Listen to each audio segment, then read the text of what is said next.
শোনা ভাবিয়ে কয়, শোনো তোমরা যারা আছো অতিরিক্ত সিরিয়াস, তোমরা রাজনীতি লইয়া জীবনে অতিরিক্ত সিরিয়াস হলে কোনো কিছু অর্জন না। আমরা হেবাডারে দেহ কাদের কাকু, ভাবি আথেরা কাকু ডাকতো, কাদের কাকুরে দেহ বাংলাদেশের এত বড় দলটার কত সিরিয়াস একটা জায়গায় ছিল, কত সিরিয়াস মানে গুরুত্বপূর্ণ সিদ্ধান্ত নিছে, কিন্তু চাবাইয়া আস্তে আস্তে কথা বলতো খেলা হবে। কবি ছিল একাধারে, লেখক, তোমরা কি তা খালি বক্তব্য দাও, 2-4টা বইও তো বার করে লাইছে।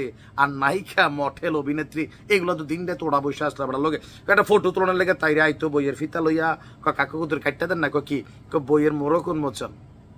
দর্শক, ওবায়দুল কাদের কোথায় আছেন এ নিয়ে যখন ধোঁয়াশা আছে, আলোচনা আছে, সমালোচনা আছে, এরই মাঝখানে গতকালকে হঠাৎ করেই তার মোবাইলের যেই কল লিস্ট আছে সেখানে বেশ কিছু চাঞ্চল্যকর তথ্য বের হয়ে এসেছে।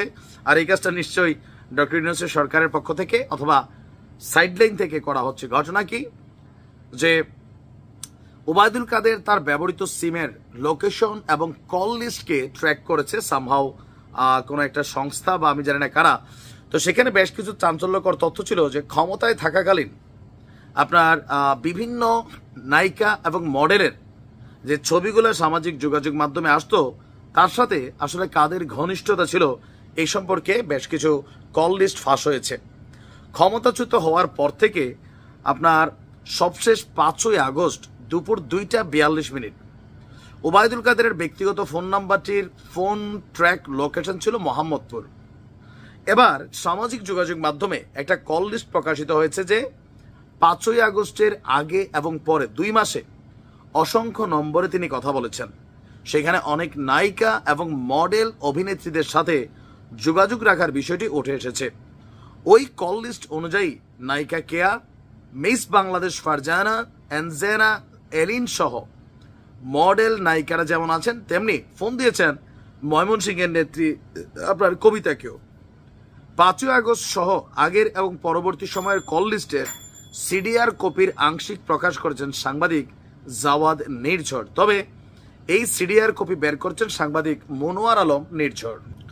এবং কল লিস্টের যতটুকু যাচাই বাছাই করা হয়েছে যে তিনি ফোনে খুব কম কথা বলতেন। স্বাভাবিক, পলিটিশিয়ান যারা তারা ফোনে কথা কমই বলেন, কারণ এই যে এরকম তথ্য বের হবে এটা তারা ভালো করে জানেন। আর আওয়ামী লীগের আমলে কতজনের যে ফোন প্রযুক্তি, ইসরায়েলি প্রযুক্তি এরকম ব্যবহার করে অনেক কিছু করা হয়েছে সেটা আমরা জানি, সুতরাং তিনি সচেতন ছিলেন। সর্বশেষ তার ফোন ট্র্যাকের তথ্য অনুযায়ী রাজধানীর মোহাম্মদপুর স্যার সৈয়দ রোড 47-2/6 সেখানে 5ই আগস্ট সর্বশেষ অবস্থান পাওয়া গিয়েছিল। আর দলীয় কার্যালয় নিজের বাসা ছাড়া খুব বেশি স্থানে তার কল লোকেশন পাওয়া যায়নি। তবে নায়িকা মডেলদের একটা কানেক্টিভিটি ছিল, এটা থাকতেই পারে। এখন যেমন ধরে নাহিদ ইসলামের সাথে সবার একটা সখ্যতা, সার্জিসের সাথে সখ্যতা করতে চায়, হাসনাদের সাথে করতে চায়, ক্ষমতায় আসেই নাই। আর ওবায়দুল কাদের তিনি কবি ছিলেন, লিখতেন কিন্তু হ্যাঁ চিবাই যাই বলতেন। তো সেই ক্ষেত্রে বিভিন্ন তিনি একটু সংস্কৃতি মালা ছিলেন। নায়িকা মাহিয়া মাহির দেখছেন স্পেস দিয়েছে, এরকম অনেকেই রাজনীতির খাতিরে, কবিতার খাতিরে স্পেস দিতেন। কিন্তু এগুলা যে এখন এসে বের হবে এটা হয়তো বোঝেন নাই। তবে ওই রকম কোনো টেক্সট, খুদে বার্তা ওইরকম কিছু পাওয়া যায় না। বেশি খুশি হওয়ার কারণ নাই, কারণ তিনি এদিকবেলা আবার ব্যালেন্স করে চলছেন। যাই হোক, ওবায়দুল কাদের কোথায় আছে হয়তো এখন আমরা জানি না, বাট সময়ের সাথে বের হয়ে আসবে। ভালো থাকুন।